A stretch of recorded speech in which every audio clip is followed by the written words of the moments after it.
Hi, this YouTube video tutorial is about SQL stored procedure. SQL stored procedure is a group of TSQL, transact SQL statements. So think that you have to write a query over and over again. For example, here I have a database called assignment 1, and in the database I have got a table called posts. And I want to use a simple query: select everything from table posts. And during the project you need to use this one many times. So instead of having to write this query each and every time, you need to save it as a stored procedure and then simply call the saved stored procedure name to execute the SQL code. For example, create proc, which is a shortcut for procedure, or procedure and then the procedure name. A common name and convention is to name the procedure starting with SP. So that's SP gate posts as begin and then end. So your procedure code is coming in between begin and end. That's select everything from posts. So then we execute this one.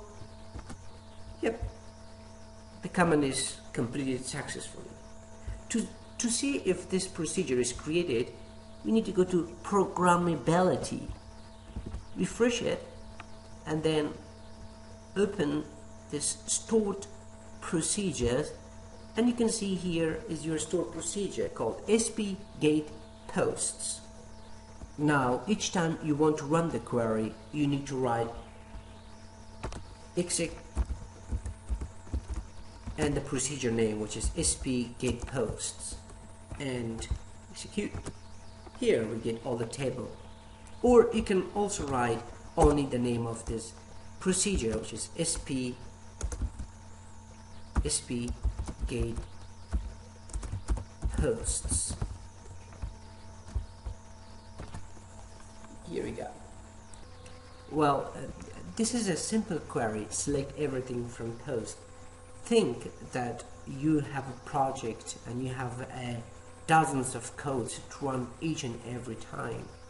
All you need to do is to save it in a stored procedure and call the name instead. So stored procedure comes very handy when you want to use your code again and again. In the example above, we would rather use view, since a view represents a virtual table. You can join multiple tables in a view and use the view to represent the data as if the data were coming from a single table. For example, we want to create a view, so create view, and the name for that will be post users. As we want to select post ID and post maybe content, and the first name from the users, first name. So we join two tables: first name from posts, inner join users on post ID equals to post ID. Now we would like to execute this one. Yes, when commands completed successfully. So we go ahead and select everything from post underscore users.